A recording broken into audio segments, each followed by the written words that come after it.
Hey guys, in the book of Judges, God appoints people that we call judges to lead his people. This is before they had kings, and he would lead these people and use these people to make judgments, to settle some disputes, to listen to the people. And most of them were men, except for one exception. There was one lady judge, and her name wasn't Judge Judy. It was Deborah. And Deborah was this prophetess, and she was kind of the original advice column lady too, because she would sit under a tree, people would come to her, ask advice, she would settle disputes, she would give them good advice, and she was a female judge at a time when man leadership was the norm, but that didn't stop God or Deborah. And Deborah did incredible things. And Deborah's a strong leader. And here she is, and one day Barak, who is the big, strong military leader, comes to her, and she tells him, you need to go fight. You need to go to war against Sisera.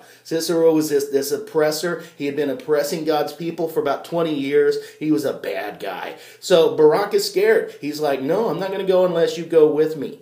And she's like, okay, I'll go with you, but here's the deal. You're not going to receive any credit for this. Everybody's going to know that this victory is going to be because of a woman. And he's like, I can live with that. So they go to war against Sisera.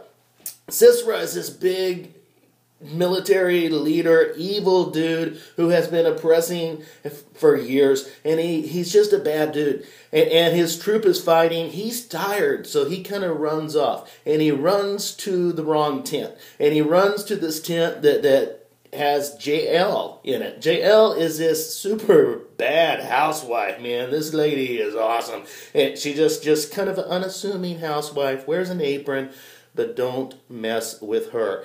Now, she comes in, and Sisera's like, I'm going to hide. And she's like, all right, come on into my tent. Here's some nice warm milk. She gives him some warm milk, maybe some Oreo cookies, I don't know. And he ends up, because he's exhausted, he's sleeping. He finds some nap time. He goes to sleep on the floor of her tent. And when he's nice and asleep, she takes a peg, and she puts a peg through his head. Talk about a story with sharp edges. She puts a peg right through his head, and she kills him. And so God brings victory through an unlikely, super bad housewife. And here she is, and she's the one that gets the credit. And Deborah ends up writing the weirdest song in all of history about it, and you can read that in chapter 5. But she gives him a peg through his head, gives him an incredibly serious tension headache. Jael is a real headache to him. And God brings victory through two unlikely, unexpectedly strong women.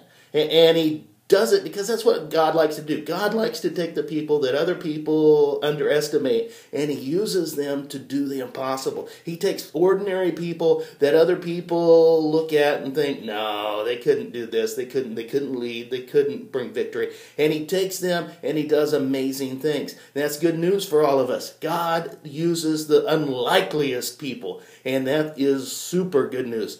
God bless you guys. Giddy up!